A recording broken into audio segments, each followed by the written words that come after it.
In today's video, I'm going to teach you how to add a video to the timeline in DaVinci Resolve.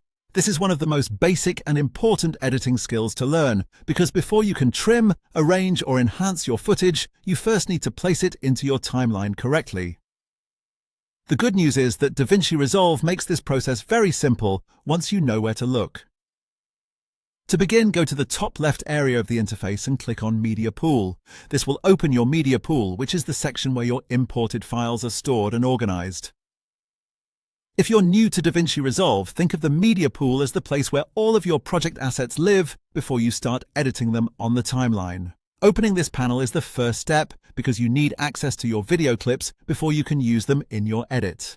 Once the Media Pool is open, find the video clip you want to add. Take a moment to make sure you've selected the correct file, especially if your project contains multiple clips with similar names or thumbnails.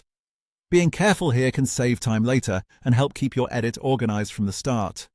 From here, simply click and drag the video clip from the Media Pool down into the video track section of the timeline. As you drag it, you'll see where the clip will be placed. Drop it onto the video track where you want it to begin. The timeline is the main editing area where your clips are arranged in the order they will play, so placing your video here is what officially adds it into your edit. And that's it. Your video clip is now on the timeline and ready to be edited. From this point, you can move it around, cut it, trim it, or add more clips after it, depending on what you want your final video to look like. A quick tip before you continue.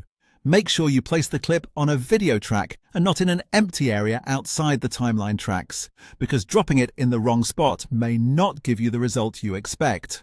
Also, if the timeline feels too small, zooming in a little can make it easier to place your clip exactly where you want it. Once you've done this a couple of times, it becomes second nature. It's a very simple action, but it's the foundation of building any edit in DaVinci Resolve.